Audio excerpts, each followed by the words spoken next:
Hey guys, hope all is well. I just wanted to jump on here because I just had a really good conversation with Mark Scarrett, who you've seen on our lives, Instagram lives for Cocktails with Kurt. One of our missions here is always to be real with you, give you guys, an idea of what's going on in the market. Even though we're not mortgage lenders ourselves, obviously we're kind of tied into it in our business. So I want to share with you, what's going on with interest rates and, the market and how to prepare. So, I was screaming from the Raptors probably from, I guess, May or June through the end of the year. Guys, historic low rates, posting articles, sharing how they're historically low. I mean, we had clients throughout the year of 2020, especially towards the latter half, locking in rates around 2.5, 2.6, 2.75, 2.99.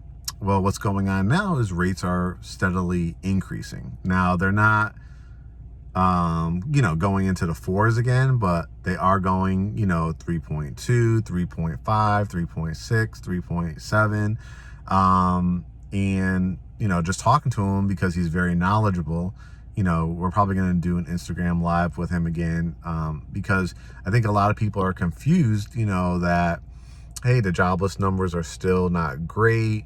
The economy is not back to where it was. There's still a lot of, people hurting. But, how the stock market and the bond market coincide or go in opposite directions also, how that affects interest rates. When you look at it from the standpoint of vaccines are getting into people's arms, certain states are kind of quote unquote opening up, for business, not even getting political or getting to, give any thoughts on, mask mandates or not. My own personal feelings are, it's pretty selfish if you don't, wear a mask, because a lot of us have, especially older parents and grandparents that are at the most high risk. And we've known so many people that have succumbed to this horrible virus.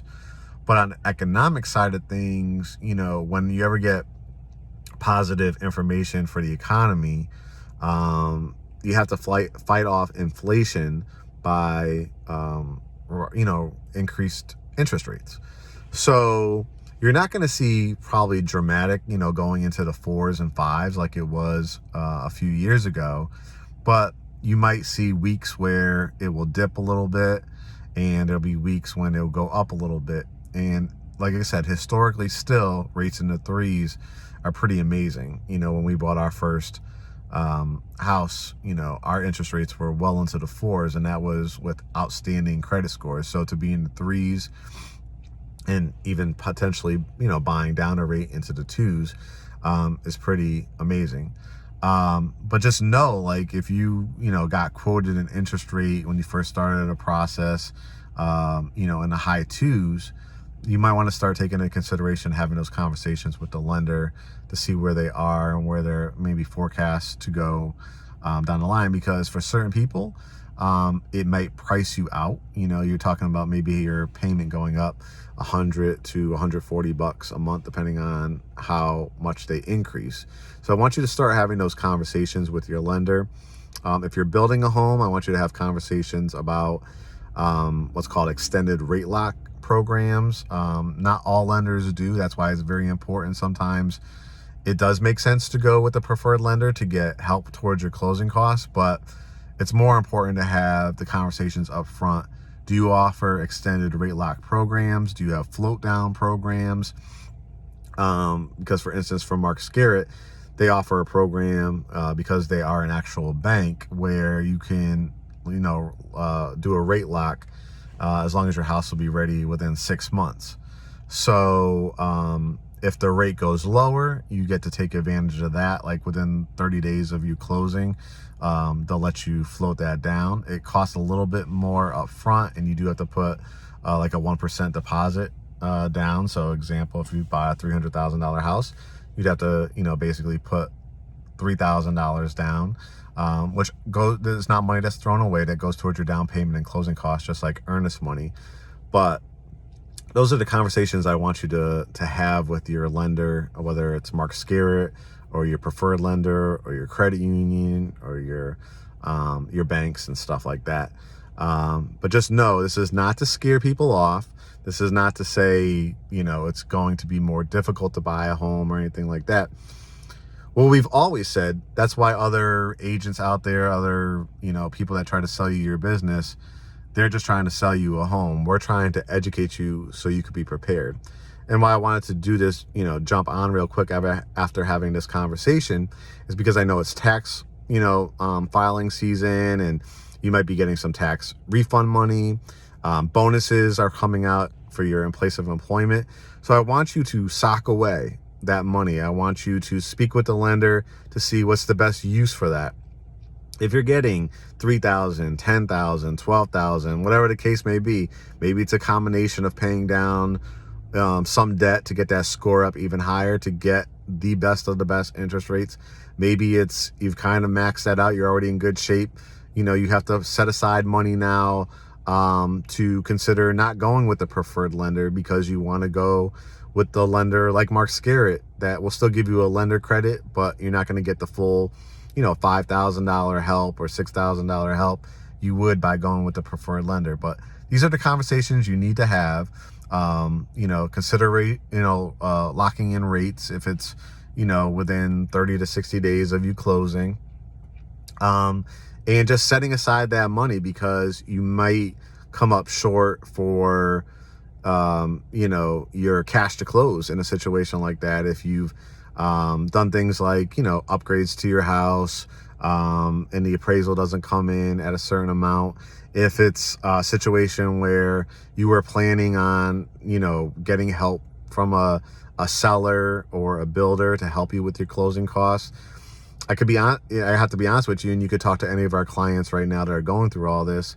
If an appraisal doesn't come in at a certain amount, you might, if you absolutely love the house or you've already built the house, you might, be in a situation where you're a little bit short.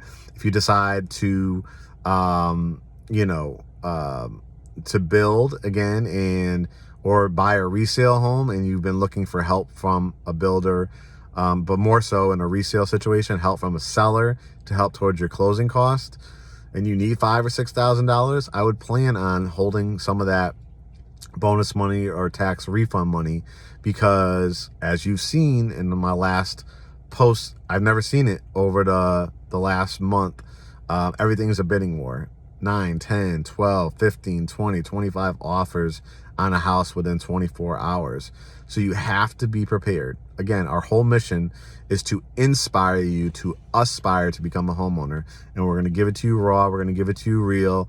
And we're going to, there's nothing to be scared about. You just brush your shoulder off because of the knowledge. It's not about being scared. It's about being proactive, proactive instead of reactive. And this is what we're trying to get the message out for you. So I just wanted to jump on here. As we talked about yesterday, we are hiring. It's absolutely insanely busy. So we want to continue to grow the team with people that fit our brand and what we're about. It's not just about hiring anybody just for the sake of hiring. We're going to be very, very picky, very detail oriented, and has to feel right and the right vibe. So again, if you know any real estate agents with a lot of experience, proven track records, social media savvy, definitely encourage them to follow the process on that post that we posted last night with Kurt and myself. All right, guys, make it a great day. Be excited, be disciplined, be educated. It's still a fun process, but you just have to be prepared.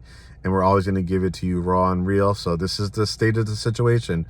Rates are ticking up a little bit, but be prepared for it. Go out to eat. Instead of 8 times a month, go out to eat 4 times a month.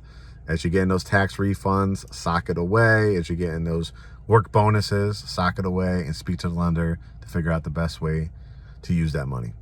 All right, we'll talk to you soon.